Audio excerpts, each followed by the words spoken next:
Rakhat Aliyev was born in the Soviet Socialist Republic of Kazakhstan in 1962. His early years were spent like most children around the world at the time, playing soccer with his friends and spending time with his family. But by the time Aliyev was a young adult, the winds of change were in the air.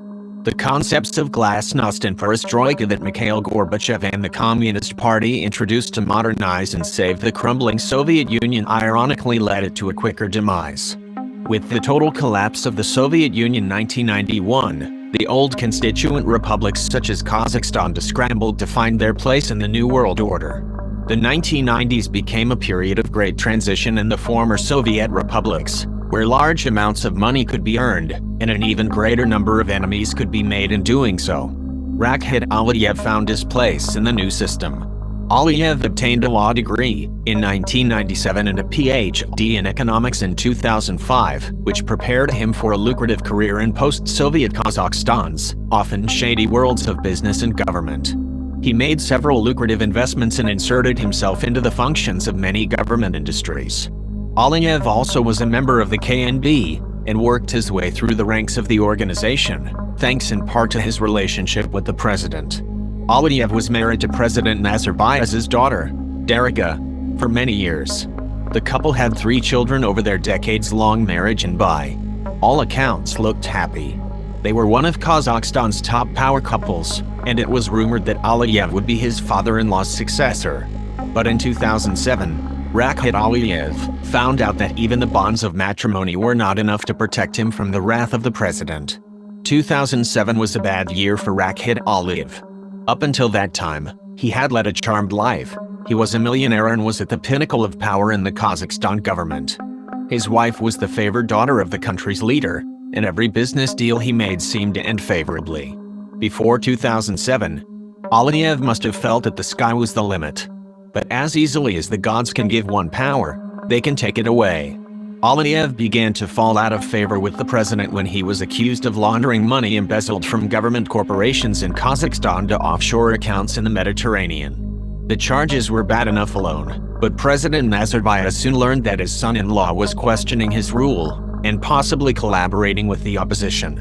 Rakhat Aliyev was living on borrowed time. Aliyev was next served divorce papers from his wife via fax.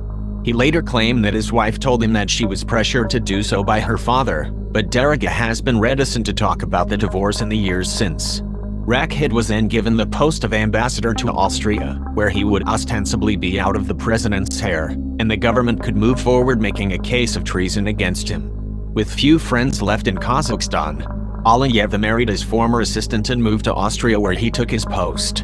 While Aliyev was out of the country, Kazakhstan authorities worked to make sure that he could never return a free man or alive. The crimes that brought Rakhat Aliyev to the front of the international news cycle were not embezzlement or treason, though, but a double murder that took place in Kazakhstan. The details of the crimes remain sketchy and will probably never be totally known, but based on a combination of eyewitness accounts and circumstantial evidence, some of the important details and a reasonable chronology can be reconstructed. As mentioned above, Rakhat Aliyev used a combination of his skills, education, and Soviet-era connections to enrich himself both monetarily and in terms of power in the post-Soviet Kazakhstan government. One of the ways he did this was by using his influence in the government to land lucrative business deals, one of which was with the Kazakhstan-based bank, Nurbank. By January 2007, Aliyev owned 75% of Nurbank. But to him it was more than just another revenue stream or job. It was a family operation. His father owned a small percentage and his son was on the board. Essentially, Nurbank was Aliyev's fiefdom, and if things did not go as he liked, trouble was bound to happen.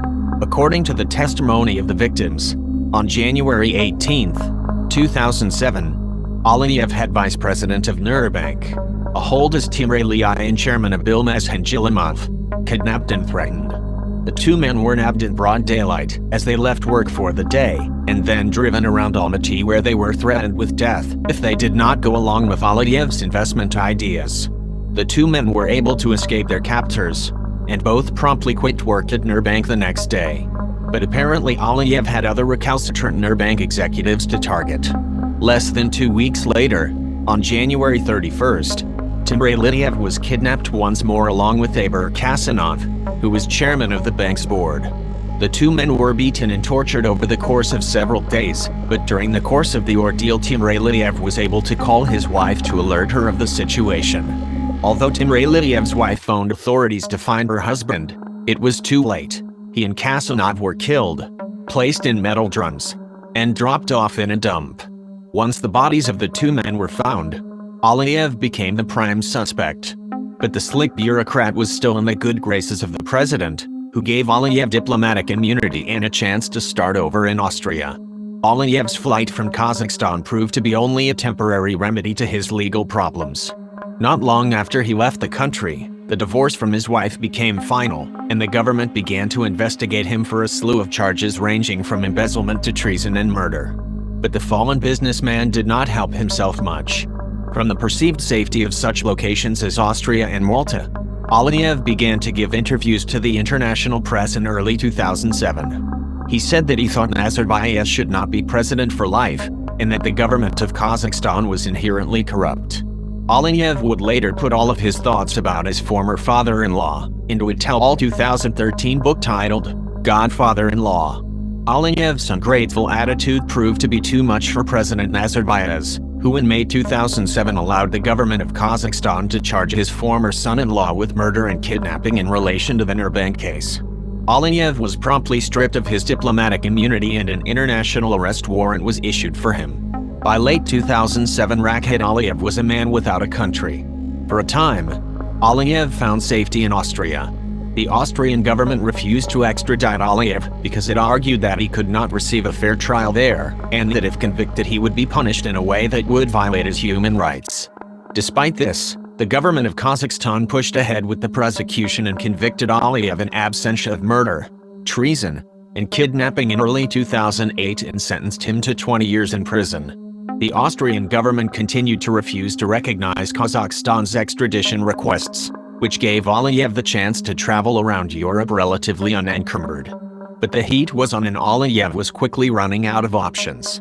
The Austrian government revoked Aliyev's special passport in 2013, which left the embattled Kazakhstani with few countries that would accept him. After a failed attempt to find sanctuary in Cyprus, Aliyev ended up in the Mediterranean island nation of Malta in 2014. While in Malta with his new wife, Aliyev turned himself into Austrian authorities. Time was running out for Rakhat Aliyev. Instead of fighting the case in Malta, where he probably would have been turned over to the Kazakhstanis at some point, Aliyev surrendered to the Austrians on a host of international charges he was facing. He reasoned that an impartial Austrian jury would see through the charges as politically motivated. All he needed was a good lawyer. As his defense, Aliyev would put the Kazakhstan government on trial. Due to the severity of the charges leveled against him, and the fact that he was a flight risk, Aliyev was placed in a maximum security prison to await trial. He was involved in altercations with other inmates, so he was placed in a cell by himself. The details of the altercation he had with the other inmates remain sketchy, but it is said that the two men did not like Aliyev's arrogant attitude. They later claimed that the altercation had nothing to do with his ties to the Kazakhstan government. Whatever the reason, Aliyev was beaten up pretty good by the inmates, which is what got him thrown into solitary confinement. The guards found Aliyev's lifeless body hanging from the bars of his cell on February 24, 2015. Due to his background and the circumstances of his incarceration, conspiracy theories immediately began to surface about Aliyev's death. Although inmates around the world routinely kill themselves by hanging, there were certainly a number of reasons to believe that Aliyev was helped along in his death by others. Aliyev was also set to testify at a future date against the two inmates who had beaten him. Some believe that one or both of the inmates may have found a way to get to Aliyev and made his death look like a suicide. It is not uncommon for inmates to pay off guards to look the other way while they conduct nefarious activities. But then again, it seems like a lot of trouble to go through to get out of a relatively minor assault charge, which leaves the most obvious culprits, President Nazarbayev and the Kazakhstan government. Aliyev's lawyer, Klaus Anader, claims that he spoke with Rakhat the night before his death, and that he showed no signs of suicidal behavior. I have significant doubts about this, without wanting to blame anyone. I visited him yesterday. There could be no talk whatsoever of danger or suicide, said Ainator. But not everyone involved with the case believes that Aliyev's death was suspicious. For us, it was clearly suicide, said Peter Prechtel, the prison's warden.